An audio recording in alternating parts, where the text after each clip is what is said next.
விஜய் சொந்த வாழ்க்கையில் எந்த சரியாகவும் பண்ணாமல் ஒரு பைத்தியக்காரத்தனமாக அவர் ஒரு விஷயம் பண்ணிகிட்ருக்கிறாரு. அதாவது என்னென்னா, கார் வாங்குவேன், வரி கட்ட மாட்டேன். இன்கம் வருமானம் வரும், வரி கட்ட மாட்டேன். காட்ட மாட்டேன். குடும்பத்தில் தகராறு வரும், விவாகரத்து சம்மந்தமாகவும் அதை உடனே தீர்க்க மாட்டேன். கரூருக்கு கூட்டம் போடணும்னு உடனே டைமுக்கு போக மாட்டேன். பயந்து போய் ஓடி வருவேன்.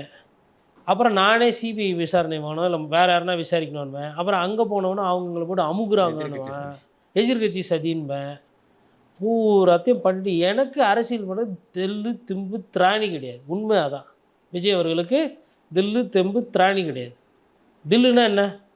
மோடியை விமர்சனம் பண்ணுங்க, எடப்பாடி பழனிசாமி விமர்சனம் பண்ணுங்கள். ஸ்டாலின் அங்கிள் வாட் அங்கிள் பத்தாது. ஸ்டாலின் அங்கிள் 858 கோடி நேரு வாங்கிட்டார் சொன்னார் அங்கிள். அது யார் வீட்டில் இருக்குது அங்கிள், எவ்வளோ அங்கிள், என்னன்னு பேசணும், மணிக்கணக்காக பேசணும். செந்தில் பாலாஜி 10 ரூபா டாஸ்மாக் வாங்குறதா சொல்கிறாங்களா அங்கிள்? 10 ரூபாவில் யார் யார் எவ்வளோ அங்கிள் எடுத்துன்னு போகிறீங்க, கொஞ்சம் கணக்கு சொல்லுங்கள் ப்ளீஸ் அப்படின்னு நெக்கல் பண்ணோம், கிண்டல் பண்ணோம், நயாண்டி பண்ணோம், ப்ரிப்பேர் பண்ணோம். உக்காந்து வீட்லேயே பனையூரில் Stalin uncle what uncle, Stalin uncle what அங்கிள்னா என்ன பாட்டா இது? டியூனா திருப்பி அதே போட்டு இருக்குது.